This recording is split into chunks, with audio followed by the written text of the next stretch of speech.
नीलातुङ्गस्तनगिरितटे सुप्तमुद्बोध्य कृष्णं पारार्थ्यं स्वं श्रुतिशतशिरः सिद्धमध्यापयन्ति स्वोच्छिष्टायां सृजिनिगलितं या बलात्कृत्य भुङ्क्ते गोदा तस्यै नम इदमिदं भूय एवास्तु भूयः. அன்னவயல் புதுவையாண்டாள் அரங்கற்கு பன்னு திருப்பாவை பல்பதியம் இன்னிசையால் பாடிக் கொடுத்தாள் நற்பாமாலை பூமாலை சூடிக் கொடுத்தாளை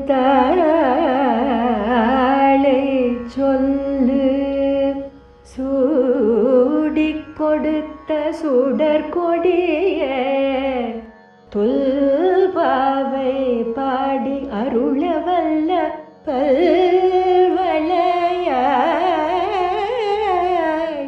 நாடி நீலே கடவர்க்கு வேங்கடவர்க்கு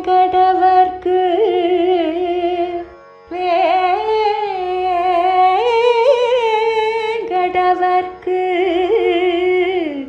என்னை விதி என்ற மாற்றம் நாம் கடவா வண்ணமே நல்கு.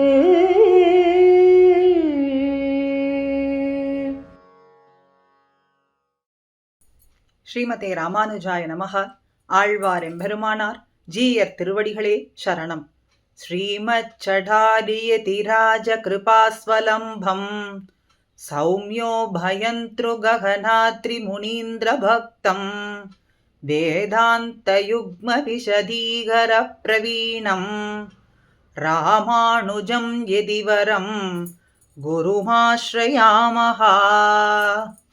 நீளாதுங்கஸ்தனகிரி தடி சுத்தமுத்போத்ய கிருஷ்ணம் பாரார்த்தியம் ஸ்வம் ஸ்ருதி சதசிர சித்தமத்யாபயந்தி ஸ்வோச்சிஷ்டாயாம் ஸ்ருஜினிகலிதம் யா பலாக்ருத்ய புங்க்தே கோதாதஸ்யை நம இதமிதம் பூய ஏவாஸ்து பூயः. அன்னவயல் புதுவை ஆண்டாள் அரங்கருக்கு பண்ணு திருப்பாவை பல்பதியம் இன்னிசையால் பாடிக் கொடுத்தாள் நற்பாமாலை பூமாலை சூடிக் கொடுத்தாளை சொல்லு. அஞ்சு குடிக்கொரு சந்ததியாய் ஆழ்வார்கள் தஞ்செயலை விஞ்சி நிற்கும் தன்மயளாய் பிஞ்சாய் பழுத்தாளை ஆண்டாளை பக்தியுடன் நாளும் வழுத்தாய் மனமே மகிழ்ந்து. ஆண்டாள் நாச்சியாரினுடைய பகவத் அனுபவமானது முதிர்ந்து பரிவாகமான திருவாக்கைத்தான் திருப்பாவை என்று நாம் கொண்டாடுகின்றோம். திருப்பாவை என்பது வேதத்துக்கு வித்து, வேதம் அனைத்திற்கும் வித்தாக கொண்டாடப்படுகின்றது. வேதத்தின் பொருள் அனைத்தையும் சாரமாக நாம் திருப்பாவையிலே காணலாம்.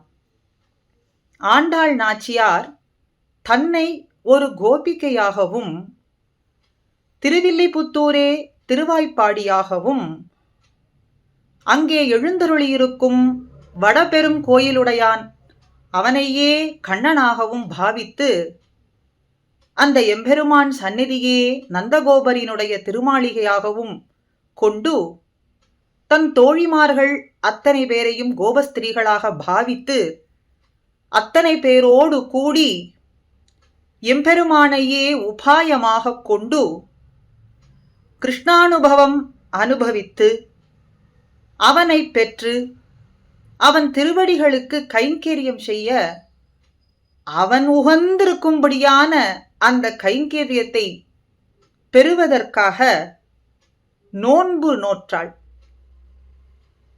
சங்கல்பித்துக் கொண்டு முதல் 5 பாசுரங்களிலே நோன்பு நோற்பதற்கு சங்கல்பமும் நோன்பிற்கான விதிமுறைகளும் உள்ளமானது பூரித்து எல்லோரும் நன்மை பெற வேண்டும்னும் அந்த நோன்பு நன்றாக நடந்து முடிய மழையானது எங்கும் பெய்து இருக்கும்படியாகவும் இப்படி 5 பாசுரங்களிலே நோன்பிற்கான விதிமுறைகளோடு சங்கல்பத்தோடு நமக்கு காட்டிக் கொடுக்கிறாள்.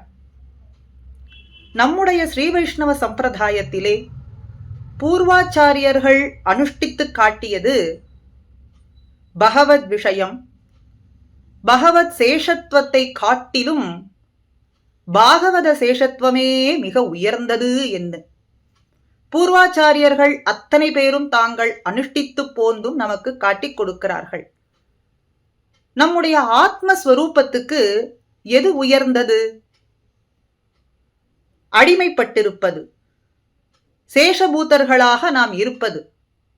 யாருக்கு அடிமைப்பட்டிருப்பது?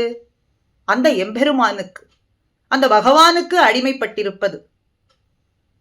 அதனுடைய எல்லை நிலம் எதுன்னு பார்த்தால், பகவானுக்கு அடிமைப்பட்டிருப்பதுங்கிறதை காட்டிலும் உயர்ந்தது எதுன்னு பார்த்தால் பாகவதர்களுக்கு அடிமைப்பட்டிருப்பது. அதனுடைய அர்த்தமாகத்தான் திருப்பாவையிலே 6வது பாசுரம் புள்ளும் சிலம்பினகான் என்கின்ற பாசுரம் தொடங்கி 15வது பாசுரம் எல்லே இளங்கிளியே என்கின்ற பாசுர பரியந்தம் காட்டப்படுகின்றது. வேதம் வல்லார்களைக் கொண்டு விண்ணோர் பெருமான் திருப்பாதம் பணிந்து ஏத்துவது, அதுவே நமக்கு இந்த ஜீவனுக்கு உயர்ந்த குறிக்கோளாகும் என்ற ஆண்டாள் வாக்கின்படி பாகவதர்களை எல்லாம் அழைத்து கொண்டு எம்பெருமான் சந்நிதிக்கு செல்வது.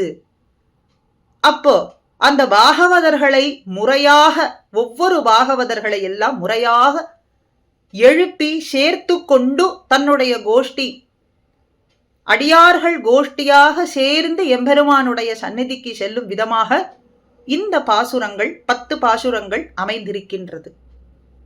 திருப்பாவையிலே 5 என்று நாச்சியார் குறிப்பிடுகின்றாள்.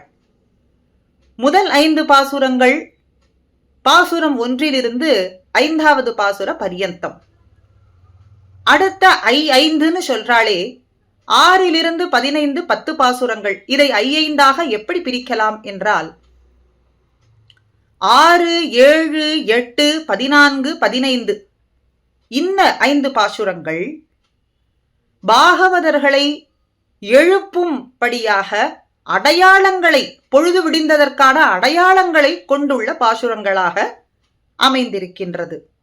மற்றைய 5 பாசுரங்கள் பாகவதர்களை எழுப்புவதிலே பொழுது விடிந்ததற்கான அடையாளங்கள் இல்லாத பாசுரங்களாக அமைந்திருக்கின்றது.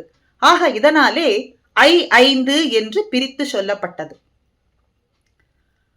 இது பாகவதர்களை எழுப்புவதனாலே திருப்பள்ளி எழுச்சி பிரகரணம் என்று நாம் கொள்ளலாம். அதுல 6வது பாசுரம் புள்ளும் சிலம்பினகான் என்பது திருப்பள்ளி எழுச்சி பிரகரணத்துல முதல் பாசுரம்.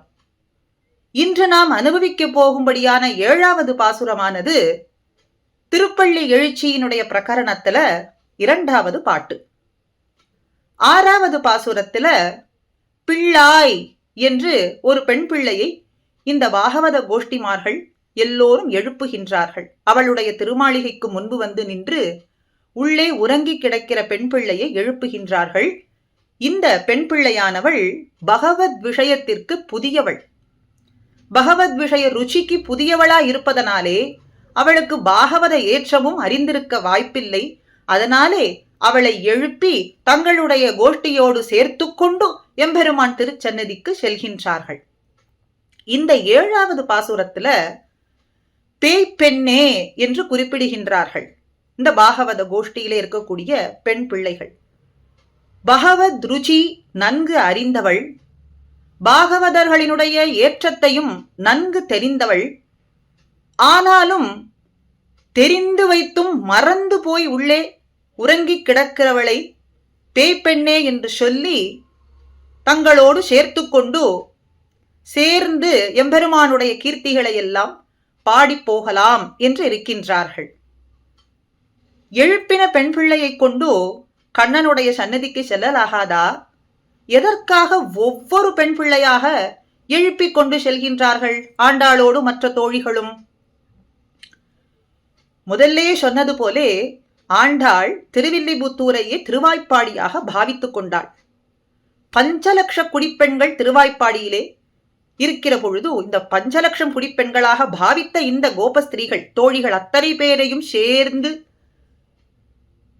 எழுப்பிக் கொண்டு தங்களுடைய கோஷ்டியிலே சேர்ந்து சென்றால்தான் கண்ணனுடைய திருவடிகளுக்கு சென்று நாம் அடைந்து நாம் நினைக்கக்கூடியதான அந்த கைங்கரியம் என்கின்ற பேட்டை அடைய முடியும் என்பதனாலே ஒவ்வொரு தோழியையும் ஒவ்வொரு பக்த பாவையா இருக்கக்கூடியதான இந்த பாகவதர்களை எழுப்புகின்றார்கள். அந்தமில் பேரின்பத்து அடியரோடு இருந்தமை என்று நம்மாழ்வார் காட்டிக் கொடுக்கிறார். எது பேரின்பம்? அடியவர்களோடு சேர்ந்து கொண்டாடுவதுதானே பேரின்பம். அடியார்களோடு என்று கூடுவது, அந்த நாள் என்று எனக்கு கிடைக்கும் என்று பாரிக்கிறார் நம்மாழ்வார். அப்படி அடியார்களோடு சேர்ந்து நாம் கூடியிருந்து எம்பெருமானுடைய திருநாமங்களை சொல்வதென்றோ ஏற்றம். இதற்கு 2 ஐதீகங்கள் காட்டப்படுகின்றது. முதல் ஐதீகம், எம்பெருமானாருடைய சிஷ்யர் ஆட்கொண்டவல்லி ஜீயர் ஒரு நாள் திருவீதியிலே எழுந்தருளா நிற்கக்கூடிய சமயத்துல நஞ்சீயர் ஆச்சாரியர் பட்டரினுடைய சிஷ்யர் ஆவார். அவர் ஆட்கொண்டவல்லி ஜீயரை பார்த்தவுடனே அவருடைய திருவடிகளிலே தண்டன் சமர்ப்பித்தாராம். அதை பார்த்து ஆட்கொண்டவல்லி ஜீயர் சொல்றார், நமக்கு பகவத் விஷயத்திலே மெய்யாக ருச்சி பிறந்ததில்லை காணும் அப்படின்னு சொன்னாராம். பகவத் விஷயத்துல மெய்யான ருச்சி பிரீத்தி என்பது அரியனுக்கு ஏற்படவில்லை என்று சொன்னாராம். அதை பார்த்து நஞ்சியர் உடனே, தேவரீர் எப்படிப்பட்ட பாகவதோத்தவர், எப்படிப்பட்ட ஒரு வைஷ்ணவ அதிகாரி, தேவரீர் இப்படி சொல்லலாமா என்று கேட்டாராம். அதற்கு அவர் பதில் சொல்றார், ஒரு வைஷ்ணவன் என்பவன் யார்? சுதூராத்மா கந்தவ்யா பாகவதஸ்திதா. பாகவதர்களை தூரத்திலே கண்டாலும் கூட அவர்களை சென்று வணங்க வேண்டும். அவர்களை பார்த்த மாத்திரத்திலேயே நமக்கு உகப்பு ஏற்பட வேண்டும். அவர்களிடத்துல ஒரு பிரீத்தி ஏற்பட வேண்டும், ஒரு ருச்சியானது ஏற்பட வேண்டும். உண்மையிலேயே நமக்கு பகவத் விஷயத்திலே ருச்சி பிறந்தது, மெய்யாக பிறந்திருக்கிறது அப்படின்னா பாகவதர்களை கண்ட மாத்திரத்திலே நமக்கு ருச்சி ஏற்பட்டால்தான் பகவத் விஷயத்திலே மெய்யான அறிவு ஏற்பட்டது என்று அர்த்தம். அப்பொழுதுதான் வைஷ்ணவ பூர்த்தி என்பது நம்மிடத்திலே ஏற்பட்டது அப்படின்னு சொன்னார். ஆனால் உம்மை பார்த்த மாத்திரத்துல அடியேனுக்கு அப்படிப்பட்ட ஒரு உகப்போ ஒரு பிரீத்தியோ ஒரு சந்தோஷமோ ஏற்படவில்லை. அதனால வைஷ்ணவ பூர்த்தி என்பது அடியேனுக்கு முழுமையாக ஏற்பட்டதான்னு தெரியவில்லை. பகவத் விஷயத்திலேயும் ருச்சி என்பது ஏற்படவில்லைகான் என்றுதான் அர்த்தம்னு சொன்னாராம். இது ஒரு ஐதிஹ்யம். மற்றொரு ஐதிஹ்யத்துல தேவிமங்கலம் என்கின்ற ஊரிலே நஞ்சியரினுடைய சிஷ்யர்கள் அங்க இருக்கக்கூடிய ஊரில் இருக்கக்கூடிய பாகவத உத்தமர்கள் வைஷ்ணவ அடியார்களுக்கு ததியாராதனை செய்து கொண்டிருந்தார்களாம். மிக உகப்போடு மிக பிரீதியோடு அவர்களுக்கெல்லாம் ததியாராதனை செய்து கொண்டிருப்பதை பார்த்த பட்டர் அங்கு எழுந்தருள் இருக்கும் பொழுது அதை பார்த்து, இப்படிப்பட்ட ஒரு வைஷ்ணவ பூர்த்தி நம்மிடத்தில் ஏற்படலையே, இந்த வைஷ்ணவர்களை பார்த்த உடனே நமக்கு ஒரு பிரீத்தி ஏற்படவில்லையே, ஒரு உகப்பு என்பது தோன்றவில்லையே, வைஷ்ணவ பூர்த்தி என்பது நம்மிடத்திலே ஏற்படவில்லையே என்று தனக்குத்தானே நினைத்து கொண்டாராம். ஆனாலும் சமாதானம் அடைந்தாராம். எப்படின்னா, இந்த சிஷ்யர்கள் எல்லாம் யாருடைய சிஷ்யர்கள்? நஞ்சியரினுடைய சிஷ்யர்கள். இவர்களுக்கு இந்த அடியார்களிடத்துல இப்படிப்பட்ட ஒரு பிரீத்தியா, இப்படிப்பட்ட ஒரு உகப்பா என்பதைக் கண்டு மிகவும் சந்துஷ்டரானாராம். மேற்கொண்டு இந்த நஞ்சியரினுடைய சிஷ்யர்கள்லாம் யார்? நம்முடைய திருவடி சம்பந்தம் பெற்றவர்கள் தானே. நஞ்சியரினுடைய சம்பந்தம் பெற்றவர்கள். நஞ்சியர் யார் சம்பந்தம் பெற்றவர்? நம்முடைய திருவடி சம்பந்தம் பெற்றவர் தானே.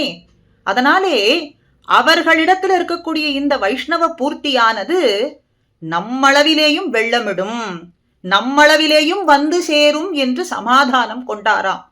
இவர்கள் இப்படி வைஷ்ணவர்களிடத்துல பிரீதியா இருப்பதைக் கண்டு மிகவும் சந்துஷ்டம் கொண்டாராம், சந்தோஷம் அடைந்தாராம் என்று சொல்றது போலே அப்படி அடியார்களோடு கூடி பேரின்பமானதை பெற்று எம்பெருமானுடைய திருவடியிலே கைங்கரியம் என்னும் பேறு பெறுவதுதானே இந்த ஆத்மஸ்வரூபத்திற்கு ஏற்றம் என்பதைத்தான் உணர்த்தும் விதமாக 10 பாசுரங்கள்ல பாகவதர்களை எல்லாம் எழுப்பிக் கொண்டு அவர்களோடு சேர்ந்து பேற்றை பெறுவதற்கு ஆண்டாள் நாச்சியார் விழைகின்றாள். இது அவதாரிகையினுடைய விஷயம். மேற்கொண்டு பாசுரத்தையும் பாசுரத்தினுடைய அர்த்தத்தையும் அனுபவிப்போம். கீசு கீசு என்று எங்கும் ஆனை சாத்தன் கலந்து பேசின பேச்சரவம் கேட்டிலையோ பேய்ப்பெண்ணே, காசும் பிறப்பும் கலகலப்ப கைபேர்த்து வாசனரும் குழல் ஆய்ச்சியர் மத்தினால் ஓசைப்படுத்த தைரரவம் கேட்டிலையோ நாயகப் பெண் பிள்ளாய் நாராயணன் மூர்த்தி கேசவனை பாடவும் நீ கேட்டே கிடத்தியோ தேசமுடையாய் திரவேலோர் எம்பாவாய். இதிலே பேய்ப்பெண்ணே என்று உள்ளே உறங்கக்கூடிய பெண்ணை, திருமாளிகையிலே உள்ளே உறங்கக்கூடிய பெண்ணை அழைக்கின்றார்கள் பாகவதர்கள். பகவத் விஷய ருச்சி நன்றாக அறிந்து வைத்தும் அதை மறந்து போய் இப்படி உள்ளே உறங்கி கிடக்கிறாயே, மதிகேடி, மதிகட்டவளே, அறிவு கெட்டவளே என்று இந்த பெண்ணை அழைக்கின்றார்கள். எங்கும் ஆனைச்சாத்தன், ஆனைச்சாத்தன்னா வலியன் குருவி, பாரத்வாஜ பட்சிகள் என்று சொல்வார்கள்.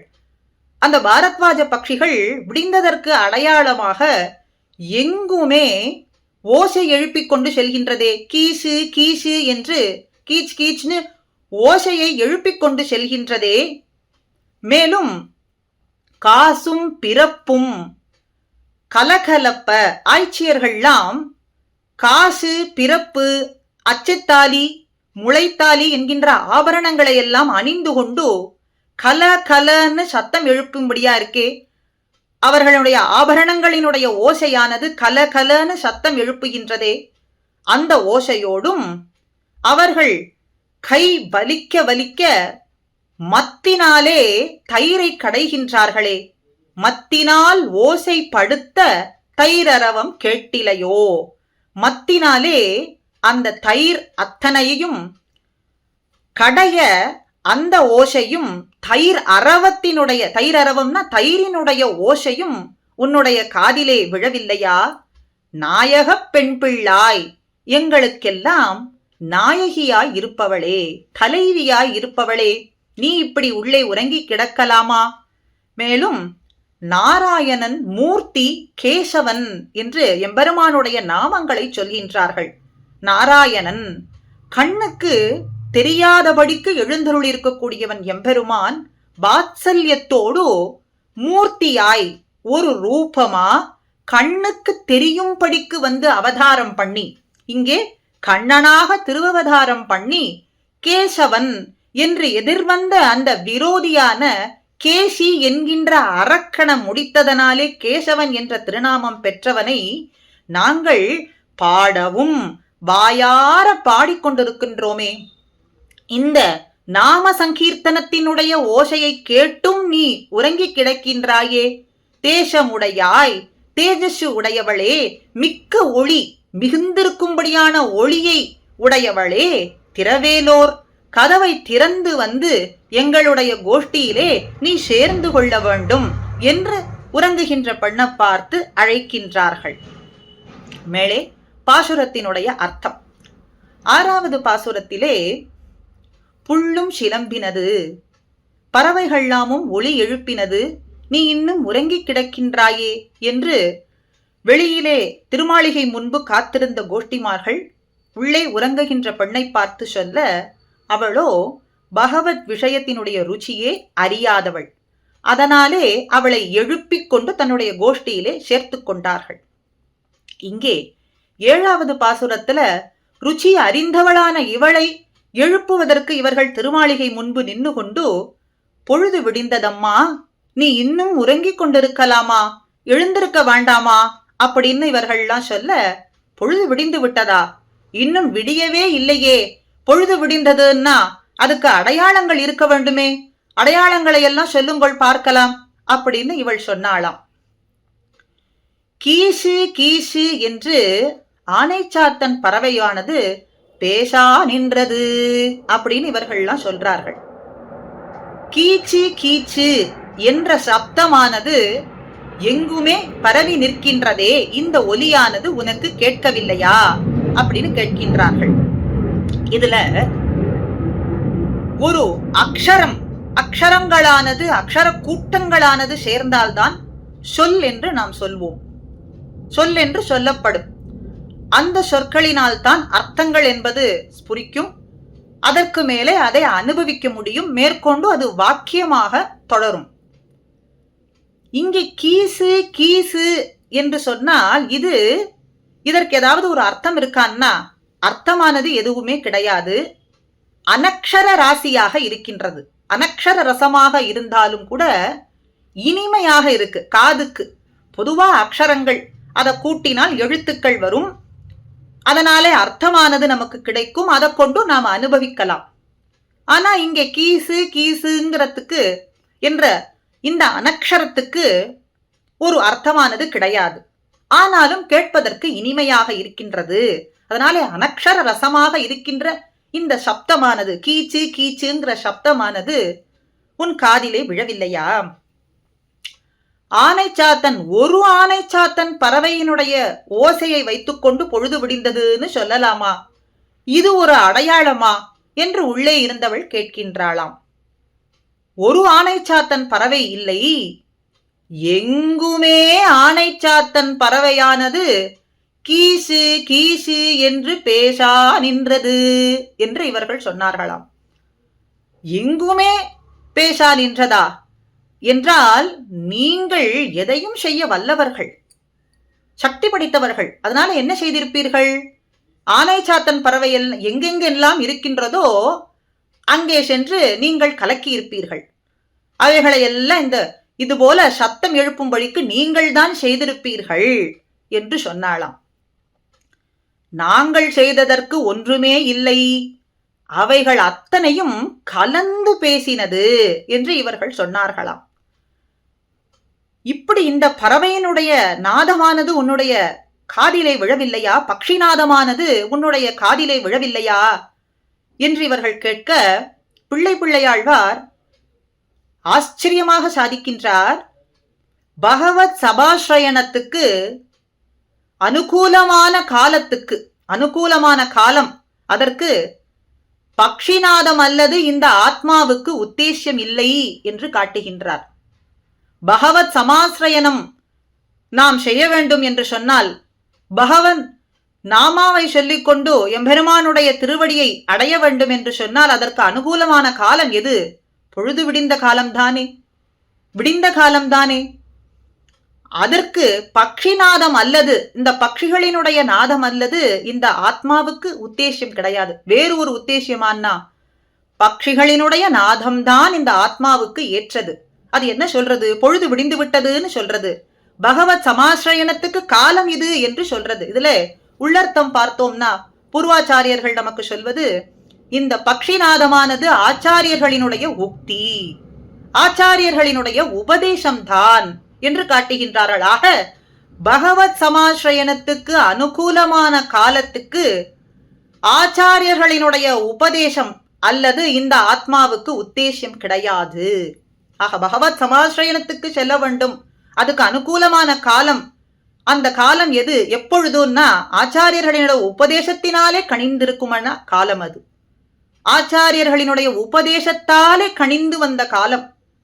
அப்படிப்பட்ட காலத்தாலே ஆச்சாரியர்களை முன்னிட்டு கொண்டு நீ பகவத் சமாசிரயனம் செய்ய வேண்டும் அம்மா என்று சொல்றது போலே இருக்கின்றதாம். இதையே புல்லும் சிலம்பியது. மெல்ல எழுந்து முனிவர்கள் யோகிகள்லாம் ஹரி ஹரி ஹரி இன்னும் சொல்லிக் கொண்டிருக்கிறார்கள் அப்படின்னு 6வது பாசுரத்துல பெண் பிள்ளை எழுப்பும் பொழுது அடையாளமாக முதலிலே நாங்கள் இப்போ உணர்ந்து வந்தது போதாதான்னு பாகவத கோஷ்டியில் இருக்கக்கூடியவர்கள்லாம் கேட்கின்றார்களாம் உறங்கக்கூடிய பெண் பிள்ளைய பார்த்து. பொழுது விடிந்ததற்கு அடையாளங்கள் பல இருக்கட்டும், நாங்கள் பொழுது விடிந்ததுன்னு உணர்ந்து வந்திருக்கிறோமே அது போராதா அப்படின்னு கேட்கின்றார்களாம். நீங்கள் உறங்கி பின்பு உணர்ந்தால்தானே இதை ஒரு அடையாளமாக எடுத்துக்கொள்ள முடியும். உண்டோ கண்கள் துஞ்சுதல்னு உறக்கம் என்பது இருந்தால்தானே இந்த அடையாளத்தை ஒரு அடையாளமாக எடுத்துக்கொள்ள முடியும். நீங்கள் உணர்ந்து வந்ததை ஒரு அடையாளமாக எடுத்துக்கொள்ள முடியும். நாச்சியார் திருமொழியிலே நாச்சியார் மிக அழகாக சாதிக்கிறாள். மென்னடை அன்னம் பறந்து விளையாடும் வில்லிபுத்தூர் உறைவான் தன் பொன்னடி காண்பதோர் ஆசையினால் என் பொருகையர் கண்ணினை துஞ்சா.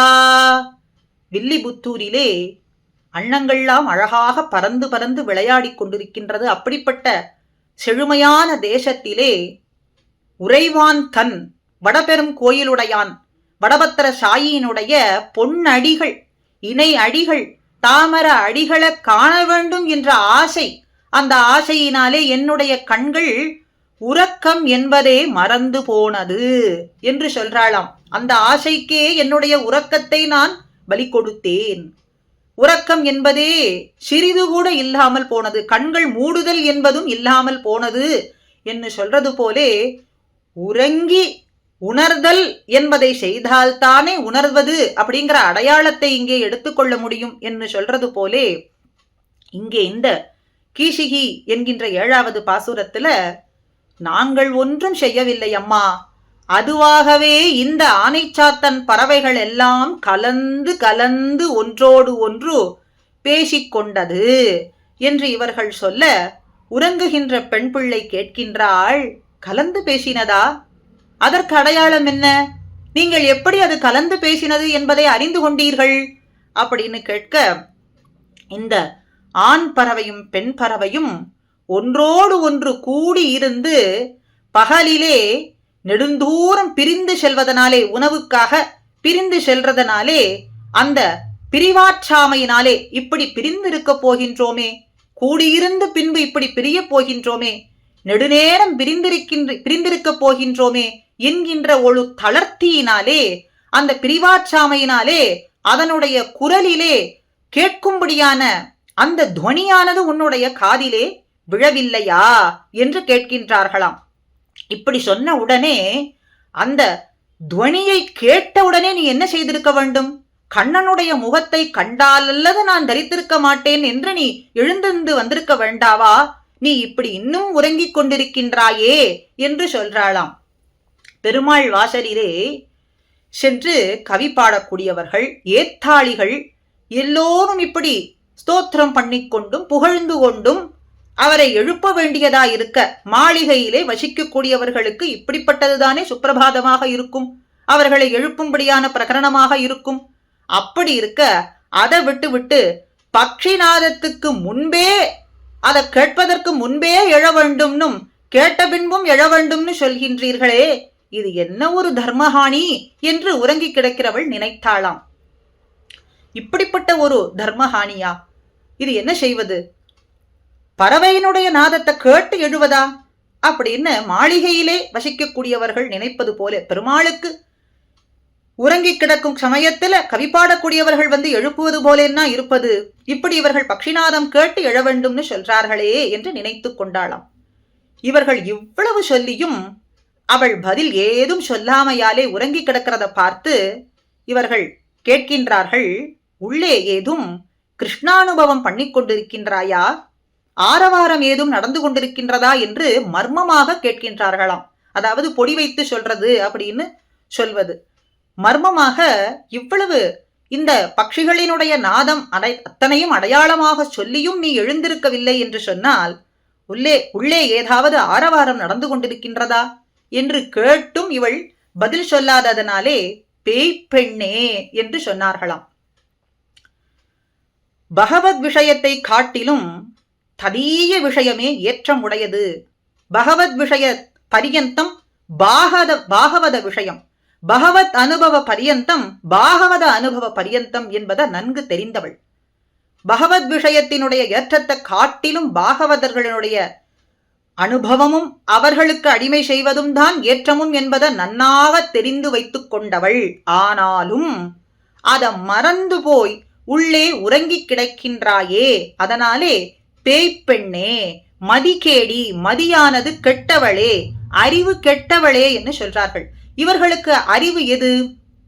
இந்த கோபஸ்திரிகள் பாகவத பெண்களுக்கு அறிவு எதுன்னு கேட்டால், பகவத் விஷயமான அனுபவத்தை காட்டிலும் பாகவத விஷய அனுபவமே உயர்ந்தது என்கின்ற எண்ணத்தை கொண்டவர்கள், அதை அனுஷ்டானத்திலும் கொள்ள வேண்டும் என்றும் கொண்டும் இருக்கக்கூடியவர்கள். அதனாலே இப்படி தெரிந்து வைத்தும் நீ அதை மறந்து கிடக்கிறதுனாலே இவர்கள் அத்தனை பேரும் உறங்கக்கூடியவளை பார்த்து சொல்றார்கள், பேய்ப்பெண்ணே. உறங்கக்கூடியவள் நான் பேய்ப்பெண்ணாக இருப்பது இருக்கட்டும், பொழுது விடிந்ததற்கு மற்ற அடையாளங்களை எல்லாம் சொல்லுங்கள். இவ்வளவு காலம் நீங்கள் சொன்னது போரும், இதையெல்லாம் ஒரு அடையாளமாக கொள்ள முடியாது. மேலும் வேறு ஏதாவது அடையாளங்கள் இருந்தால் சொல்லுங்கோள் என்று கேட்க, தைரரவம் கேட்டிலையோ, தயிரினுடைய ஓசையானது உனக்கு காதிலே விழவில்லையா? இந்த ஆய்ச்சிமார்கள் எல்லாம் காசும் பிறப்பும், காசு என்றால் காசு மாலை ஆபரணம், அச்சு தாலி இன்னும், பிறப்பு முளைத்தாலி இன்னும் சொல்லும்படியான ஆபரணங்களை எல்லாம் நன்னாக கழுத்திலே சாத்தி கொண்டு அது கல கலன்னு ஓசை எழுப்பும்படியாக தயிர் கடைகின்றார்கள். தயிர் கடையும் பொழுது இந்த ஆய்ச்சியர்களினுடைய ஆபரணங்கள் எல்லாம் கலகல கலகலன்னு சப்தம் எழுப்புகின்றதாம். அந்த ஓசை உன்னுடைய காதிலே விழவில்லையா? இவர்கள் கைபேர்த்து, கையானது நோவும்படிக்கு, சிவந்து போகும்படிக்கு மிகவும் கஷ்டப்பட்டு தயிர் கடைந்து கொண்டிருக்கின்றார்களே, அந்த மத்தின் ஓசையும் தயிரானது கடையும் பொழுது சிலம்பும்படியாக, அப்படியும் இப்படியும் சிலம்பும்படியான சத்தமும் உன்னுடைய காதிலே விழவில்லையா அப்படின்னு கேட்கின்றார்களாம். இந்த ஆய்ச்சியர்கள் எதற்காக இப்படி கஷ்டப்பட்டு அந்த தயிரை கடைய வேண்டும் அப்படின்னு சொன்னா, மந்தரமலையை கூட எளிதாக கடலிலே போட்டு கடைந்து விடலாமாம்.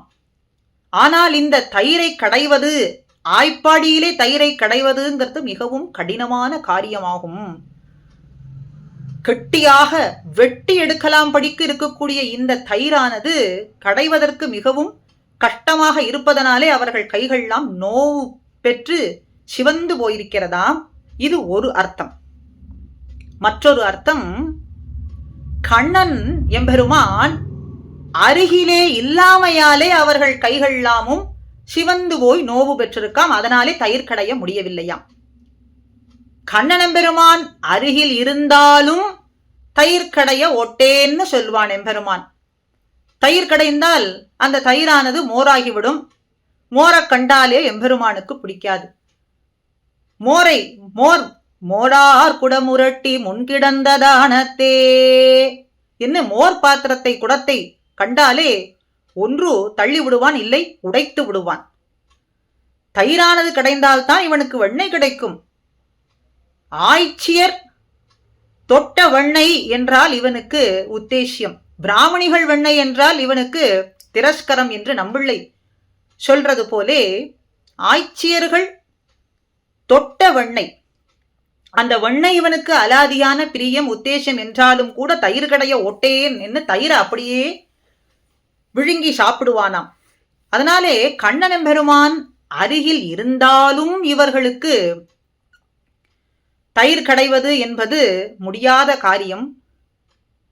கண்ணனெம்பெருமான் அருகில் இல்லை என்றாலும் அவன் அருகிலே இல்லையே என்கின்ற ஏக்கத்தினாலே அவர்களாலே தயிர் கடைய முடியவில்லையாம். அதனாலே கைகளானது பேர்த்து மிகவும் நோவுபெத்து கஷ்டப்பட்டு இந்த தயிர்களையெல்லாம் கடைகின்றார்களே, தயிரை கடைகின்றார்களே. இப்படிப்பட்ட ஓசையானது உன் செவிக்கு ஏற்கவில்லையா, செவியிலே விழவில்லையா என்று சொல்லும் பொழுது இந்த கண்ணன் ஏறார் இடை நோவ எத்தனையோர் போதுமாயின் இடையெல்லாம் நோவும்படிக்கு இந்த ஆய்ச்சியர்கள் இப்படி கஷ்டப்பட்டு இந்த தயிரை கடைந்து கொண்டிருக்கக்கூடிய சமயத்துல அவனுடைய திருமாளிகைக்கு அருகிலே இருக்கக்கூடிய திருமாளிகை அந்த பெண் வீட்டுக்கு கண்ணன் கள்ளப்பார்வையை விழித்துக்கொண்டே அப்படியே சென்று கொண்டிருக்கானாம். அங்கே அந்த திருமாளிகையிலே அந்த பெண் பிள்ளையானவள் தயிரை கடைந்து கொண்டிருக்காள். கண்ணழகு பெற்றவன் கண்ணன் கண்ணழகாலே கள்ளப்பார்வை ஒன்றையும் பார்த்து கொண்டு அந்த பெண் பிள்ளையினிடத்திலே சென்று நானும் உன்கூட சேர்ந்து தயிர் கடைகின்றேன் என்று சொல்லி தயிர் கடைகின்றானாம். அப்பொழுது அவளுடைய கொண்டையானது, முடியப்பட்ட கொண்டையானது அப்படியே தாழ்ந்து உலாவுகின்றதாம். கொண்டையானது அவிழ்ந்து தாழ்ந்து உலாவுகின்றது. தயிர் கடைந்த ஆயாசத்தினாலே அவளுடைய முகமானது அப்படியே வேர்த்திருக்கின்றதாம். மேலும் செவ்வாயானது துடித்திருக்க கண்ணன் அப்படியே அவளை கண்ணாலேயே பருகினானாம். இந்த காட்சியை குலசேகர ஆழ்வார் மிக அற்புதமாகவும் ஆச்சரியமாகவும் சாதிக்கின்றார். கெண்டை ஒன் மடவாள் ஒருத்தி கீழையகத்து தயிர்கடைய கண்டு ஒல்லை நானும் கடைவேன் என்று கள்ளவிழியை விழித்து புக்கு வண்டமர் பூங்குழல் தாழ்ந்துலாவ வான்முகம் வேர்ப்ப செவ்வாய் துடிப்ப தந்தயிர் வெண்ணை கடைந்தது, தயிர் கடைந்தது. தாமோதரா, நீ நன்னாக தயிர் கடைந்ததை மெய்யறிவன் நானே என்று குலசேகர ஆழ்வார் சாதிக்கின்றார். நீ நன்னாக தயிர் கடைந்தாய். எப்படி தயிர் கடைந்தாய், எவ்வாறு தயிர் கடைந்தாய் என்பதை நான் அறிவேன், மெய்யாக அறிவேன். நீ தயிரையா கடைந்திருப்பாய்? தயிர் கடைய நீ விட்டிருப்பாயா? அந்த பெண் பிள்ளையை தயிர் கடையும்படியான செயல் செய்ய விட்டிருப்பாயா? அதனாலே தன் தயிர் கடைந்ததை நீ எப்படி கடைந்திருப்பாய் அப்படிங்கிறத நானே அறிவேன், அதுவும் மெய்யாக அறிவேன் என்று சொல்றாராம்.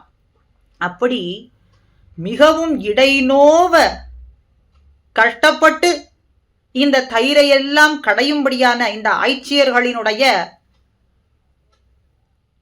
காசும் பிறப்பும் ஆபரணங்களினுடைய துவனி மற்றும் மத்தினுடைய ஓசை, தயிரினுடைய அரவம்னா ஓசை, இது உன்னுடைய காதிலே விழவில்லையா? இது விடிந்ததற்கான அடையாளம் தானே, நீ எழுந்திருக்க கூடாதா அப்படின்னு இவர்கள்லாம் கேட்க, தயிர் கடைவது ஒரு பொழுது விடிந்ததற்கான அடையாளமா? திருவாய்ப்பாடியிலே பொழுது விடிந்தது, தயிர் கடைவதனாலே இது ஒரு அடையாளம்னு எப்படி கொள்ள முடியும்? கண்ணன் பிறந்த காலம் தொட்டு பசுக்கள் ஆனது அநேகமாக பாலை சொரிகின்றது. ஏத்த கலங்கள் எதிர்பொங்கி மீதளிப்பன்னு சொல்றது போலே குடம் குடமாக வள்ளல் தனத்தாலே இந்த பசுக்கள்லாமும் பாலை சொரிய கறந்த வண்ணமே இருக்கின்றார்கள். பாலினாலே, கறந்த பாலினாலே தயிரானது பெறப்பெற்று தயிரானது கடைந்து கொண்டே இருக்கின்றார்கள். முப்பொழுதும் ஈண்டிய வெண்ணைன்னு சொல்றது போலே முப்பொழுதும் தயிரோடும் விழுங்கி, முப்போதும் ஈண்டிய வெண்ணையோடு தயிரும் விழுங்கின்னு சொல்றது போலே எல்லா காலங்களிலேயும் இதற்கு ஒரு காலம்னு ஒண்ணு உண்டா? முப்பொழுதும் எல்லா காலங்களிலேயும் இந்த பாலானதும் சமிருத்தியாக கிடைக்கப் பெற்று அதனாலே தயிரானது எங்கும் இருக்க வெண்ணெய் பெற வேண்டி இந்த தயிர் கடைவதுங்கிறத பொழுது விடிந்ததற்கான அடையாளமாக கொள்ளலாகாது. இதை ஒரு அடையாளம் பொழுது விடிந்தமைக்கு என்பதை ஏற்க முடியாது என்று உறங்கி கிடந்தவள் சொல்கின்றாளாம். இப்படி இந்த பெண் பிள்ளைகள்லாம், கோபிகைகள்லாம் கண்ணனிடத்துல இப்படிப்பட்ட ஒரு பிச்சேரித்தனமாக இருக்கின்றார்களே, பைத்தியம் பிடித்தவர்கள் போலே கண்ணனிடத்துல சதா கண்ணன் நாமத்தையே ஜபித்துக் கொண்டிருக்கிறார்களே, இவர்களுடைய எண்ணத்தை எப்படியாவது கண்ணனிடத்திலிருந்து மாற்றி விட வேண்டும் என்ற எண்ணம் கொண்ட கோபிகைகளினுடைய தாய்மார்கள்லாம் கோபஸ்திரிகளின் இடத்துல குடத்தில் இருக்கக்கூடிய தயிரானது, மற்றொரு குடத்துல வெண்ணெய், பால் இதையெல்லாம் கொடுத்து சென்று விட்டு விட்டு வாருங்கள், விற்று விட்டு வாருங்கள்னு சொன்னார்களாம். சரி, இதையெல்லாம் எடுத்துக்கொண்டு விற்கக்கூடிய சாக்குல இவர்கள் கண்ணனை எப்படியாவது மறந்து விடுவார்கள், கண்ணன் பெருமானிடத்துல கொண்டுள்ள இந்த பித்தமான நிலைமை, பைத்தியம் பிடித்த நிலைமையானது மாறிவிடும் என்ற எண்ணம் கொண்டவர்கள் தாய்மார்கள் பார்த்தால் இவர்கள்லாம் கண்ணன் வாங்கலையோ, கோவிந்தன் வாங்கலையோ, மாதவன் வாங்கலையோன்னு சொல்லி கூவிக்கொண்டு சென்றார்களாம். கோபகன்யா முராரி பிதார்ச்சிதம் என்று சொல்றது போல கண்ணன் எம்பெருமான் நாமத்தையே சொல்லிக்கொண்டே விற்றார்களாம். இது என்ன ஆச்சரியமா இருக்கு! அந்த திருவாய்ப்பாடியிலே வசிக்கக்கூடியவர்கள்லாம் இதனால் காணும் தயிர், வெண்ணெய், மோர் விற்கவில்லையா என்று சொல்லித்தானே கேட்டிருக்கிறோம். ஸ்ரீயப்பதியானவனை வாங்கவில்லையா, மாதவனை வாங்கவில்லையா, கோவிந்தனை வாங்கவில்லையான்னு சொல்லிக்கொண்டு சென்றார்களே, இது என்ன ஒரு ஆச்சரியமம்மான்னு பார்த்தார்களாம். அப்படி இந்த பெண் பிள்ளைகள்லாம் முராரி என்கின்ற அரக்கனை கொன்று அழித்தவனான கண்ணன் எம்பெருமானிடத்தில் அலாதியான பிரீத்தி கொண்டார்கள். அந்த பிரீத்தியை இவர்களிடத்திலிருந்து மாற்றுவது அப்படிங்கிறது சுலபமான காரியம் அல்ல என்பதையும் தெரிந்து கொண்டார்களாம். அவனிடத்திலே இருக்கக்கூடிய இந்த கிருஷ்ண பக்தியானது, இந்த பெண் பிள்ளைகளிடத்தில் இருக்கக்கூடிய இந்த கிருஷ்ண பக்தியானது அவ்வளவு சுலபமாக மாற்றிவிடக்கூடிய காரியமா? கிருஷ்ண பக்தி என்பது ஏற்படுவது அவ்வளவு சாத்தியம் இல்லைன்னு சொல்றார்கள். ஆனா ஏற்பட்ட பின்பு அதை மாற்றுவதுங்கிறது மாத்திரம் அவ்வளவு எளிதான காரியமா என்று தோன்றது போலே இந்த பெண் பிள்ளைகளிடத்திலிருந்து அந்த கண்ணன் பெருமானுடைய நினைவை மாற்றுவது அப்படிங்கிறது சர்வ சுலபமான காரியம் அல்ல என்பதை இந்த தாயார் உணர்ந்து கொண்டார்களாம். கோபிகைகளினுடைய தாயாரானவர்கள் உணர்ந்து கொண்டார்களாம். அப்படி இடைநோவ தயிரானதை நன்னாக கடைந்து செய்யும்படியான அந்த செயலிலே இவர்களினுடைய குழலானது, கேசமானது கொண்டை போட்டுக் கொண்டிருக்கிறார்கள். அந்த கொண்டையானது அப்படியே அவிழ்ந்து அதனாலே வாசனையானது, பரிமளமானது, நறுமணமானது எங்கும் பராவ நின்றதாம்.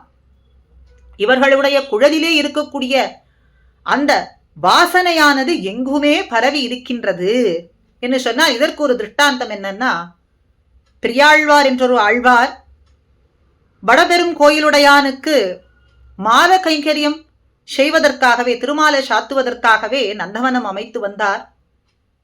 ஆழ்வார் திருமகளாராய் ஆண்டாள் பெரியாழ்வாரனுடைய பெண் பிள்ளையாய் திருவவதாரம் பண்ணினவள். பெரியாழ்வார் தினமும் எம்பெருமானுக்கு இவர் மாலை கட்டி சென்று சேர்ப்பிப்பதை பார்த்து கொண்டே இருந்தவள்.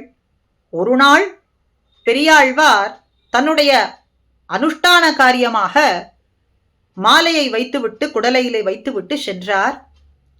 அதுதான் சமயம் என்று பார்த்து அந்த மாலையை ஆண்டாள் தானே எடுத்து சூடிக்கொண்டாளாம். சூடிக்கொண்டு பார்க்கிறாள், நம் கண்ணனுக்கு ஏற்றவளா, பொருத்தமானவளாக இருப்பேனா என்றெல்லாம் இப்படி பலபடியான கேள்விகளை எல்லாம் தனக்குள்ளே கேட்டுக்கொள்கின்றாளாம். மானிடவர்க்கென்று பேச்சுப்படில் வாழகில்லேன் கண்டாய் என்று சொன்னாள். மானிடவர்க்குன்னு பேச்சுப்பட மாட்டேன், அந்த எம்பெருமானையே அடைவேன், அதுவே சாஸ்வதம் என்று தனக்கு சொல்லிக் கொண்டவள் எம்பெருமான் கண்ணனுக்கு நான் ஏற்றமுடையவளாக இருப்பேனா, பொருத்தமுடையவளாக இருப்பேனான்னு தனக்குத்தானே அழகு பார்த்து கொள்கின்றாள். பார்த்து அந்த மாலையை மறுபடியும் அந்த குடலையிலேயே வைத்து விடுகின்றாள். எப்பொழுதும் போல பெரியாழ்வார் மாலையை எம்பெருமானுக்கு சாத்துகின்றார். இப்படி பல நாட்கள் தொடர்ந்து நடக்கின்றது இந்த நிகழ்வு. ஒரு நாள் எதேச்சையாக அதிர்ஷ்டவசமாக இவருக்கு கோதை சூடிக்கொண்டிருந்ததையும் அந்த மாலையிலே இவளுடைய கேசமானது இருப்பதையும் பார்த்து திடுக்கிற்றார். என்ன அபச்சாரமான காரியம் செய்துவிட்டாயம்மா! எம்பெருமானுக்கு நாம் சூடிக் களைந்த மாலையை சாத்துவதா? அவன் சூடிக் கொடுத்த மாலை என்றோ நாம் ஏற்றுக்கொள்ள வேண்டும் என்று இவரிடத்தில் சொல்லி மறுபடியும் புதிதான மாலைகளையெல்லாம் புஷ்பங்களையெல்லாம் நந்தவனத்திலிருந்து எடுத்து மாலையாக கட்டி எம்பெருமானிடத்துல படப்பெரும் கோயிலுடையானுக்கு சாத்துவதற்காக சென்றார். எம்பெருமான் சொன்னான், பெரியாள் வீரே, இந்த மாலையிலே பரிமளம் இல்லையே, வாசனை இல்லையே, இல்லையே, இது புதிதாக எடுத்து வரப்பட்ட புஷ்பங்களால் ஆன மாலைதான் என்று சொன்னால் எம்பெருமான் சொன்னான், நேற்று நீர் சாத்தினீரே, இதுகாரும் சாத்தி வந்தீரே, அந்த மாலையினுடைய பரிமளம் இந்த மாலையிலே இல்லை. கோதை சூடிக் களைந்த மாலையையே இனிமேல் எனக்கு சாத்தும்னு சொன்னான். அன்று தொட்டு இன்று பரியந்தம் கோதை சூடிக் களைந்த மாலையையே எம்பெருமானுக்கு சார்த்தப்படுகின்றது. திருவில்லிபுத்தூரிலே வடபத்திரசாயிக்கு ஆண்டாள் சூடிக் களைந்த மாலையை சார்த்தித்தான் விஸ்வரூப சேவையே நடக்கின்றது. விஸ்வரூப சேவையிலே ஆண்டாள் சூடிக் கொடுத்த மாலையையே எம்பெருமான் சாத்திக் கொள்கின்றான். இப்படி பல திவ்ய தேசங்கள், ஒவ்வொரு திவ்ய தேசங்கள்ல ஒரு சரித்திரம்.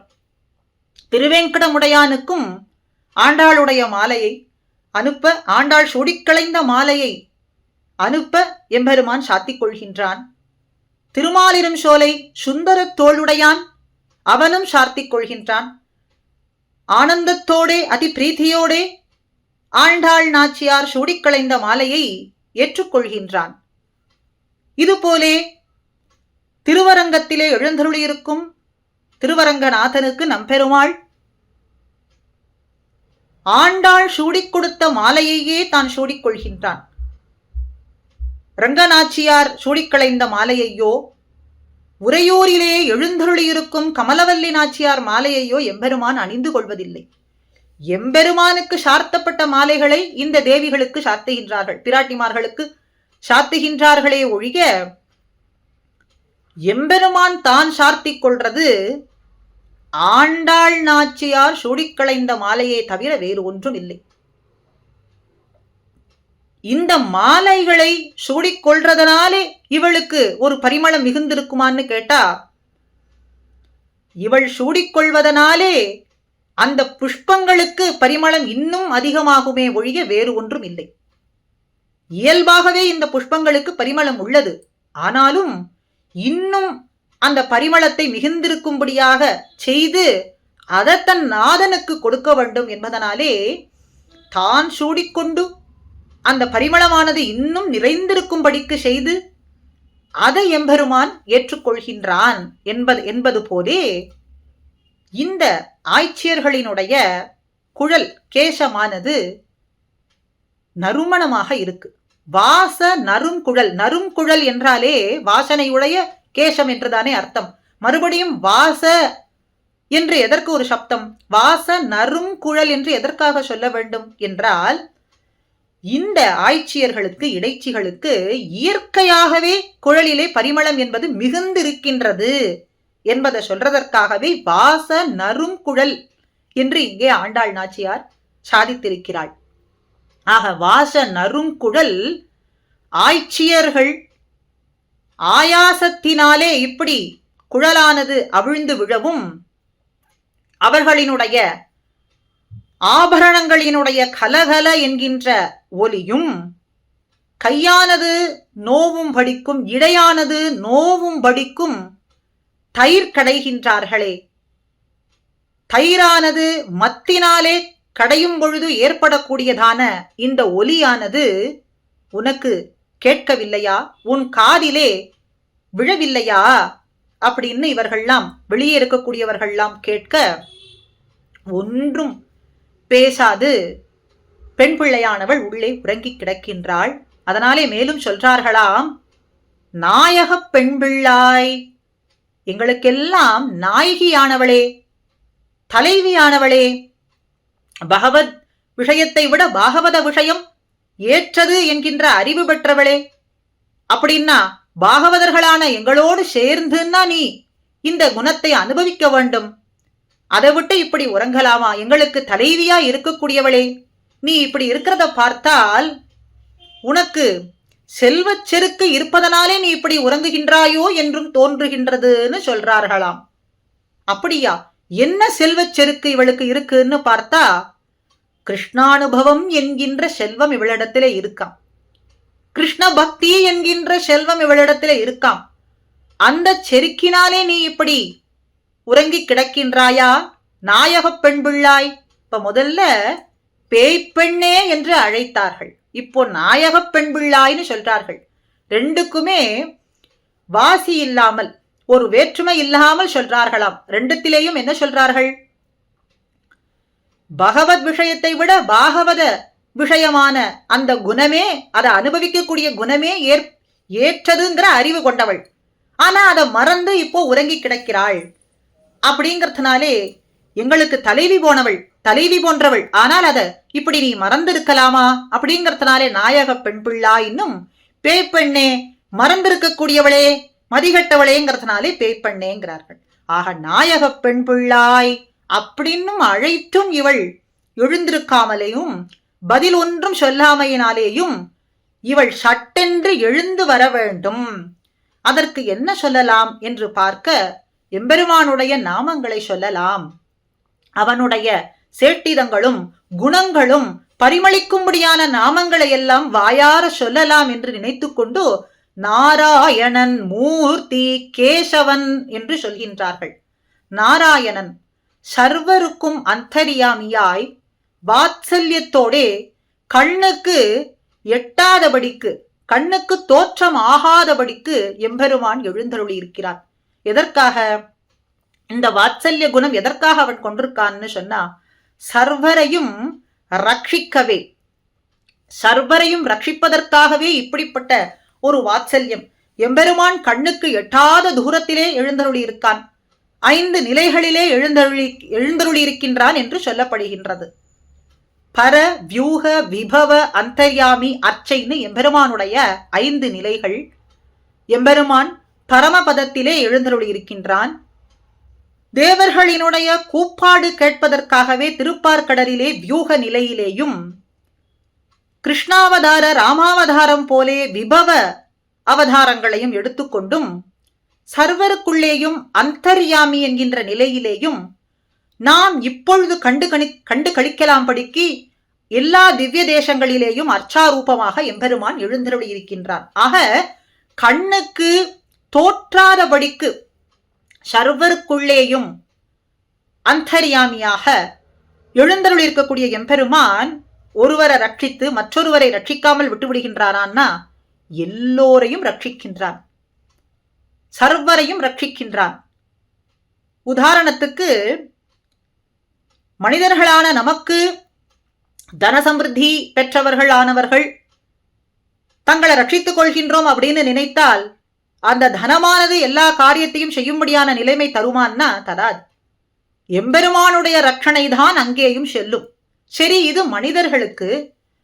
மிருக ஜாதியோ, ஒரு ஜங்கம ஸ்தாவரங்களோ, ஒரு கொடியோ, ஒரு மிருகமோ தன்னைத்தானே ரட்சித்துக் கொள்ள முடியறதானா? அதற்கும் ஜீவித்திருக்கும்படியான உணவு கிடைக்கிறது அப்படின்னு சொன்னா அது எதனாலே? எம்பெருமான் தானே ரட்சிக்கின்றான். அந்த மிருகம் என்கின்ற ஜீவனையும் எம்பெருமான் தான் ரட்சிக்கின்றான். ஆக மனிதர்களான நமக்கு உணவு என்பது கிடைக்க பெற்று எம்பெருமான் நம்மை ரட்சிக்கின்றான் அப்படிங்கிறது மாத்திரம் இல்லாமல் சர்வ வஸ்துக்களையும், சர்வ ஜீவாத்ம வஸ்துக்கள், ஜீவாத்ம இல்லாத வஸ்துக்கள், சித்து அச்சித்து அத்தனைக்குள்ளேயும் அந்தர்யாமியா எழுந்தருளி இருந்து அத்தனை வஸ்துக்களையும் எம்பெருமான் ரட்சிக்கின்றான். எதனாலே ரட்சிக்கின்றான்னா, வாத்சல்யம், அவனுக்கு இருக்கக்கூடிய கருணையினாலேயே ரட்சிக்கின்றான். சுவாமி அருளாளப் பெருமாள் எம்பெருமானார் அற்புதமாக சாதிக்கின்றார். எத்தே தன் கண்ணின் உடம்பில் வழுவன்னோ காதலிப்பது அன்னு அதனை இன்னு உகந்த ஆ. ஒரு பசுமாடு இருக்கின்றது. அப்பொழுதுதான் அந்த தன்னுடைய கண்ணுக்குட்டியை பிரசவித்திருக்கிறது.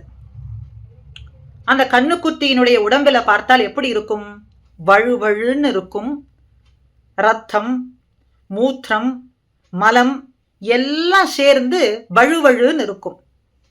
அதை இந்த தாய் பசுவானது தோஷமாக நினைத்து அந்த கண்ணுக்குட்டியை ஏற்றுக்கொள்ளாதா? பின்ன என்ன செய்யும்? தன்னுடைய நாக்காலேயே கண்ணுக்குட்டியினுடைய உடம்பில் இருக்கக்கூடிய அந்த வழவழப்பான தோஷத்தை நக்கி நக்கியே தீர்த்துவிடும். தன்னுடைய நாக்காலேயே அத்தனையும் அந்த கண்ணுக்குட்டியினுடைய உடம்ப சுத்தம் செய்துவிடும். அந்த தோஷத்தை போக்கி சுத்தமாக செய்துவிடும்.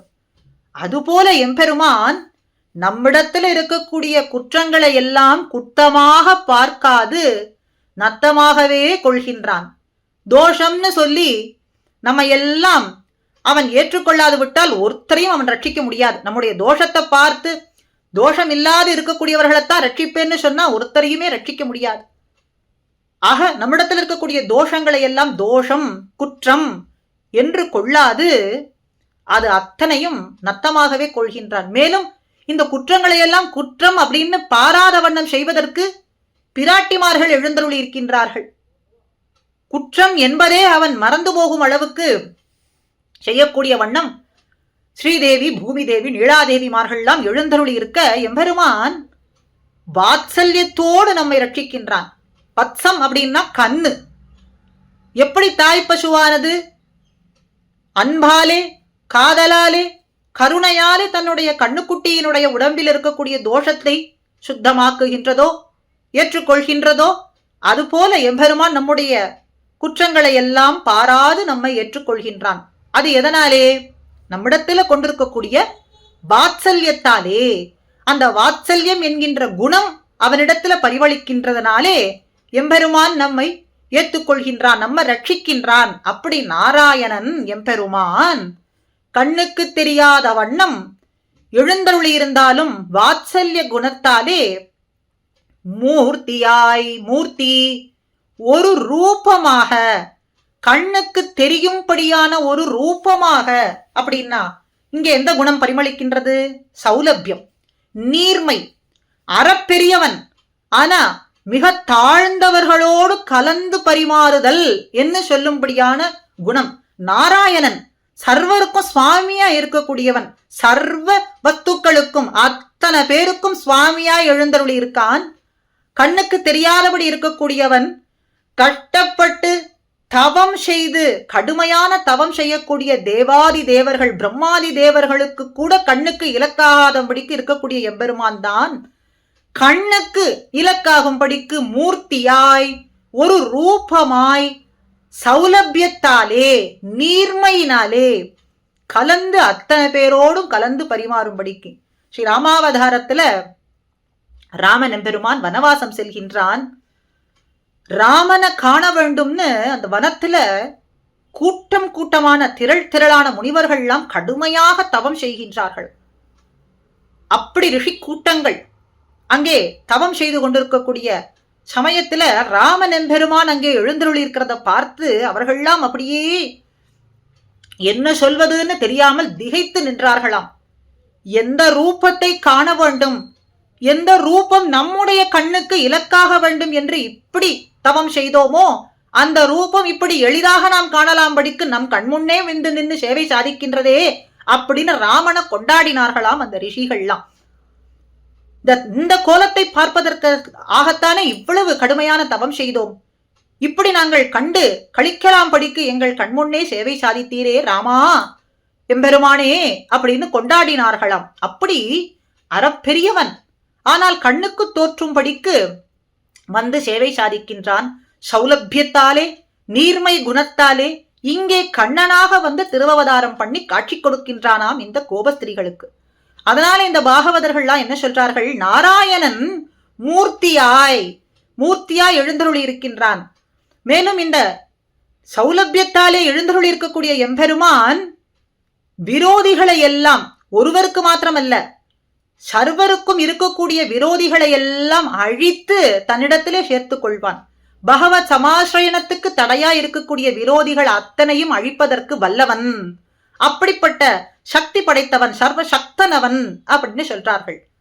அதனாலே கேசி, கேசவன், கேசியை கொன்றதனாலே கேசவன். இங்கே இந்த ஆய்ச்சியர்களுக்கு என்ன விரோதிகள்? கண்ணனை முடித்துவிட வேண்டும் என்ற கேசி என்ற அரக்கன் தயாரானான், வந்தான். கண்ணனை முடித்துவிட வேண்டும் என்பதே அவனுடைய இலக்கு. கண்ணன் இல்லை என்றால் நாங்கள்லாம் எப்படி இருப்பது? நாங்களும் ஜீவித்திருக்க மாட்டோமே. கண்ணனல்லால் நாங்கள் இல்லை அப்படின்னு சொல்றது போல கண்ணனுக்கு இப்படிப்பட்ட ஒரு ஆபத்தா? இவள் உள்ளே உறங்கி கிடக்கக்கூடிய பெண் பிள்ளையானவள் சட்டென்று எழுந்து வர வேண்டும் அப்படிங்கிறதுக்காக கண்ணனுக்கு இப்படிப்பட்ட ஒரு ஆபத்து என்று சொன்னால் அவள் வருவாள்னு பார்த்தாள். சட்டென்று எழுந்து வர வேண்டாமா? அப்படி இவர்களுக்கு விரோதியாய், கண்ணனுக்கு விரோதியாய் வந்த கேசி என்ற அரக்கனை முடித்தான். அனாயாசமா முடித்தான். அப்படி வெற்றி பெற்றானே, வெற்றி வாகை சூடிக்கொண்டானே. இந்த செய்தியை கேட்டும் நீ எழுந்திருந்து வர வேண்டாமா? சர்வசுவாமியானவன் சர்வருக்கும் எளியவனாகும்படிக்கு, கண்ணுக்கு தெரியும்படிக்கு, எல்லோரும் கண்டு கழிக்கும்படிக்கு மூர்த்தியாய் ஒரு ரூபமாய் கண்ணனாய் திருவவதாரம் பண்ணி வந்த விரோதியான கேசி என்றும் அரக்கனை முடித்து வெற்றி பெற்றானே. இதையெல்லாம், இந்த பிரபாவங்களை எல்லாம், கண்ணனுடைய வெற்றி ஜெயத்தை நாங்கள் வாயார பாடிக்கொண்டிருக்கிறோமே. நீயும் இந்த நாம சங்கீர்த்தனத்திலே சேர்ந்து கொண்டு இந்த கோஷ்டியோடு பாடக்கூடாதா? எழுந்திருந்து வரக்கூடாதா? பாடவும். நாங்கள் இப்படி இந்த எம்பெருமானுடைய சிரேஷ்டமான குணங்களை பிரதிபலிக்கக்கூடியதான இந்த நாமங்களை சொல்லிக் கொண்டிருக்கின்றோமே. குணத்தை பிரதிபலிக்கக்கூடிய நாமங்களை சொல்றத கேட்டு நீ எழுந்திருக்க வேண்டாமா? எழுந்திருந்து வந்திருக்க வேண்டாமா? இப்படி நீ உறங்கி கிடக்கலாமா என்று இந்த வெளியில் இருக்கக்கூடிய பெண் பிள்ளைகள் எல்லாமும் கேட்கின்றார்கள். இது எப்படி இருக்குன்னா, ராமாவதாரத்துல தம் திருஷ்டுவா சத்ருஹந்தாரம் மஹர்ஷீனாம் சுகாவகம் பபூவ கிருஷ்ட்வா வைதேகிம் பர்த்தாரம் பரிஷஸ்வஜே. கரதூஷணர்களோடு சேர்ந்து 14,000 அரக்கர்கள், ராட்சசர்கள் அங்கு வனத்திலே எழுந்தருளிருக்கக்கூடிய ரிஷிகளுக்கு அவ்வளவு துன்பத்தை கொடுத்தார்கள். ராமன் அங்கு வர இந்த ரிஷிகள்லாம் வந்து சொல்றார்களாம், ராமா, நாங்கள் படக்கூடிய துன்பத்தை நீயே பார். எப்படி எங்களுடைய உடம்பில் இந்த புண்கள்லாம் இருக்கின்றது, நாங்கள் எப்படிப்பட்ட துன்பத்துக்கு ஆளாகி இருக்கோம் என்பதை நீயே பார். இந்த 14,000 ராட்சசர்களும் மேலும் கரதூஷணர்களும் இப்படி எங்களை சித்திரவதை செய்கின்றார்களே, எங்களை இதிலிருந்து நீ காப்பாற்றக்கூடாதா, ரட்சிக்க கூடாதா? சர்வ ரட்சகன் என்று உன்னை எல்லோரும் போற்றுகின்றார்களே என்று இவர்கள்லாமும் பிரார்த்தனை செய்ய எம்பெருமான் தான் ஒருவனாய் அத்தனை ராட்சசர்களையும் கொன்று தீர்த்தான். அத்தனை பேரையும் முடித்தான். கரதூஷணர்கள் உட்பட 14,000 ராட்சசர்களை தான் ஒருவனே கொன்று முடித்தான். அப்படி அவர்களோடு போர் செய்யும் பொழுது தன்னுடம்பிலே பலவாறான அம்பு ஆனது தைக்கப்பட்டு உரசப்பட்டு அங்கங்கே புண்கள்லாமும் தெரிந்ததாம். அதை பார்த்து சீதையானவள், இப்படிப்பட்ட ஒரு வெற்றி பெற்றானே, அத்தனை பேரையும் ரட்சித்தானே எம்பெருமான் என்று அந்த ஆனந்தத்தாலே இதற்கு என்ன நாம் கைமாறி செய்வதென்னு நினைத்து கொண்டு அவனை ஆலிங்கனம் செய்வதே, ஆறத் தழுவிக்கொள்வதே, ஆலிங்கனம் செய்வதுதான் இதற்கு ஏற்றதா இருக்கும்னு நினைத்து ஓடோடி வந்து ராமன் எம்பெருமானை அப்படியே ஆலிங்கனம் செய்து ஆறத் தழுவிக்கொண்டு தன்னுடைய திருமூலை தடங்களாலே திருமூலை தடங்களாலே எம்பெருமானுடைய உடம்பிலே ஏற்பட்ட அந்த புண்களுக்கு ஒத்தடம் கொடுப்பது போலே அதை ஆத்தும்படியான காரியத்தை செய்தாளாம். தம் திருஷ்டுவா, முன்னே மணக்கோலத்திலே கண்டாளாம், இப்பொழுது வீரக்கோலத்திலே காண்கின்றாளாம் ராமனை சீதாதேவி. சத்ருஹந்தாரம், தனக்கு ஒரு வாட்டம் என்பதே இல்லாமல் சத்ருக்களை அழித்தான். சத்ருக்களை அழித்து மகர்ஷீனாம் சுகாபனம், மகர்ஷிகளுக்கு சுகத்தை ஏற்படுத்தினான். எப்படின்னா, ஒரு தாயானவள் தன்னுடைய பிரஜையினுடைய ஆர்த்தியானது தீரப்பெற்று சுகமடைந்தால் தான் சுகம் கொள்வாளே, அதுபோல இந்த ரிஷிகளினுடைய ஆர்த்தியெல்லாம் தீர்ந்து அவர்கள் சுகமடைந்ததை பார்த்து தானும் இன்புற்றானாம் ராமன் என்று சொல்றது போல மகர்ஷீனாம் சுகாவனம் ஹிருஷ்டுவா சந்தோஷம் பெற்றாள். இதை பார்த்து சந்தோஷம் அடைந்தாள் வைதேகி. வீர குலத்திலே பிறந்தவள். பர்த்தாராம் பரிஷஸ்வஜே, பர்த்தாராம் பரிஷஸ்வஜே, தன்னுடைய பர்த்தாவான ராமனை அப்படியே ஆலிங்கனம் செய்து கொண்டாள், ஆறத் தழுவிக்கொண்டாள். அப்படி விரோதிகளை எல்லாம் முடித்த ராமனை வெற்றி பெற்ற பிறகு இவள் ஆறத் தழுவிக்கொண்டாளே, அதுபோல நீயும் கேசி என்கின்ற அரக்கனை முடித்த கண்ணன் எம்பெருமானை நீ மார்போடு தழுவிக்கொள்ள எழுந்திருக்க வரலாகாதா அப்படின்னு கேட்க, நாராயணன் மூர்த்தி கேசவனை பாடவும் நாங்கள் இந்த பிரபாவங்களை எல்லாம் பாடுகின்றோமே, பாடுவதை கேட்டும் கேட்டே கிடத்தியோ, இதை கேட்ட பிறகுதான் நீ இன்னும் நன்னாக உறங்குகின்றாய்னு தெரிகின்றது. உறங்குகின்றாய் போலும். நாங்கள் இப்படி பாடுவதை கேட்டும் நீ எழுந்திருந்து வராததை பார்த்தால் நீ இன்னும் நன்னாக உறங்கிக் கொண்டிருக்கின்றாயோ என்று தோன்றுகின்றதுன்னு சொல்ல, இப்படி இவள் தேசமுடையாய், தேஜஸ்ஸு உடையவளே, மிகுந்த ஒளி படைத்தவளே, நாங்கள் ஒளியில்லாத இருளிலே இருப்பவர்கள் போலே இருக்கின்றோம். கதவை திறந்து உன்னுடைய தேஜஸாலே மிகுந்த ஒளியாலே எங்களுக்கு ஒளி கொடுத்து எங்களோடு நீ சேர்ந்து கொள்ளலாகாதா? அந்த கிருஷ்ணானுபவம் என்கின்ற பேற்றை பெற்ற அதனாலே வந்த ஒளி படைத்தவளே, அந்த ஒளியை எங்களுக்கு தரலாகாதா? எங்களுடைய கோட்டியிலே நீ சேர்ந்து கொள்ளலாகாதான்னு இவ்வளவு சொல்லியும் அவள் எதுவும் பேசாமலேயும் கதவை திறக்காமலேயும் இருக்க, ஜால கிரந்தத்தாலே, அதாவது கதவினுடைய துவாரத்தாலே இவர்கள்லாம் பார்க்கின்றார்கள். இவள் என்ன செய்கின்றாள் உள்ளே அப்படின்னு பார்க்க, இவர்கள்லாம் பாடின அந்த விருத்தாந்தம், நாராயணனானவன் மூர்த்தியானவன் கண்ணனாய் வந்தானா, கேசி என்னும் அரக்கனை முடித்தானா, தன்னையே நமக்கு கொடுத்தானா, நாம் அனுபவிக்கும்படியான அந்த நிலையை நமக்கு தந்தானா, என்ன ஒரு பேரு அப்படின்னு நினைத்து கொண்டு கண்ணன் பெருமானுடைய பிரபாவங்களை எல்லாம், நாமங்களை எல்லாம், பெருமைகளை எல்லாம் நினைத்து நினைத்து இவள் அப்படியே அகம் குழைந்து அந்த கிருஷ்ணானுபவத்திலே மூழ்கி இருக்க, இன்னும் அழகு பெற்றவளாய் தேஜசானது இன்னும் மிக நிரம்பி வழியும்படியாக அவள் உள்ளே இருக்க, நீ மாத்திரமே இந்த அனுபவத்தை அனுபவிப்பது என்பது ஆகாது. தானே தன்னை இந்த கிருஷ்ணானுபவத்திலே ஈடுபடுத்திக் கொண்டு அனுபவிப்பதுங்கிறது பிரதம பர்வம்.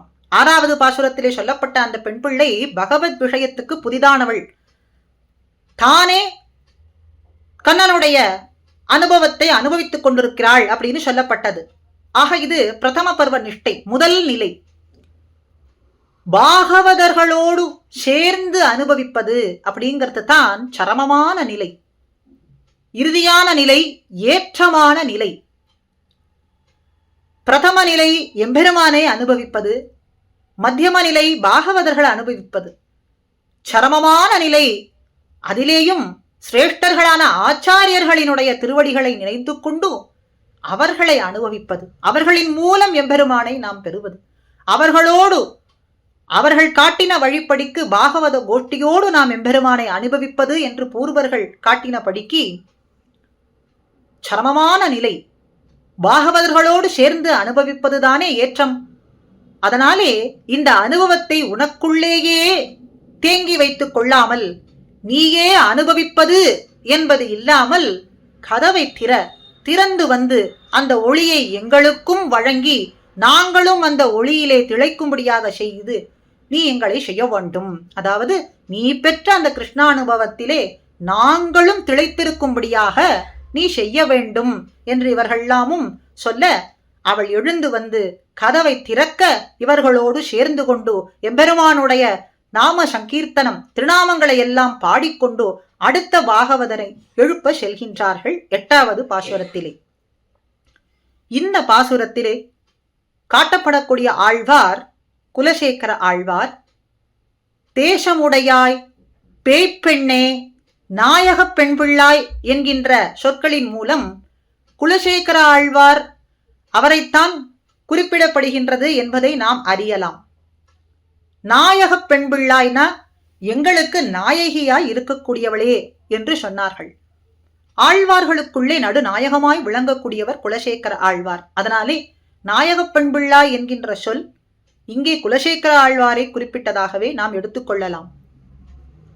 மேலும் பேய்ப்பெண்ணே என்றால் பகவத் விஷய ருச்சி அறிந்தும் மறந்து கிடக்கிறவளே என்று சொன்னார்கள். இங்கே எனக்கு யாவரும் பேயரே யானும் பேயனே என்று குலசேகர ஆழ்வார் காட்டுகின்றார். அதனாலே இந்த சொல்லும் குலசேகர ஆழ்வாரையே குறிப்பிடுவதாகவே நாம் கொள்ளலாம். தேசமுடையாய் என்றால் மிகுந்த தேஜசு பெற்றவளே என்று அர்த்தம். இந்த ஆழ்வார் க்ஷத்திரிய குலத்திலே திருவவதாரம் பண்ணினவர். க்ஷத்திரியர்களுக்குன்னே இயல்பாகவே தேஜசு உண்டு என்று சொல்லப்படுகின்றது. கண்ணனும் தேஜஸ் தேஜஸ் வினாமகம் என்று சொல்றார். அப்படி தேஜஸ்வி இவரிடத்திலே இருப்பதனாலே தேசமுடையா என்ற சொல்லும் இங்கே குலசேகர ஆழ்வாரையே குறிப்பிட்டதாகவே நாம் எடுத்துக்கொள்ளலாம். ஆக குலசேகர ஆழ்வார முன்னிட்டு கொண்டு கண்ணனெம்பெருமான் திருவடியை பணிந்து ஏத்துவதற்கு, கைங்கரியம் செய்வதற்கு, கோஷ்டியாக பாகவதர்களோடு சேர்ந்து செல்வதற்காக இவர்களை எல்லாம் எழுப்பி அவன் சன்னதிக்கு ஆண்டாள் நாச்சியார் செல்கின்றாள் என்கின்ற இந்த அனுபவத்தையும் அர்த்தமாக நாம் எடுத்துக்கொள்ளலாம். திருப்பாவையிலே இப்படி ஒரு சத்சங்கத்தோடு அடியவர்கள் எல்லாரும் கூடி அனுபவிக்கும்படியாக இந்த நிகழ்ச்சியை ஏற்பாடு செய்து தந்த ஸ்ரீ யதிகிரி யதிராஜ ஜீயர் சுவாமிகளினுடைய திருவடிகளுக்கு அடியேன் பணிந்து அநேக கிருத்தஜ்ஞத்தை தெரிவித்துக் கொள்கிறேன். ஸ்ரீமதே ராமானுஜாய நமஹா.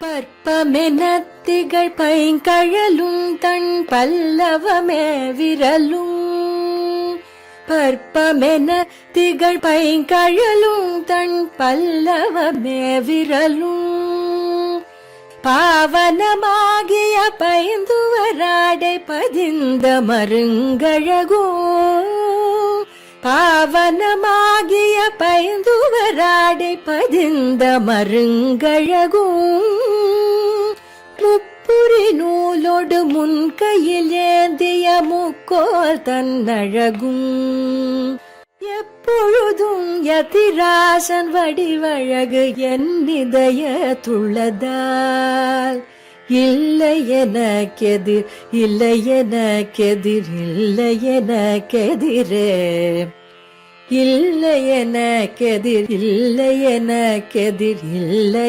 எனக்கெதிரே, இல்லை எனக்கெதிரே இல்லை எனக்கெதிரே இல்லை எனக்கெதிரே.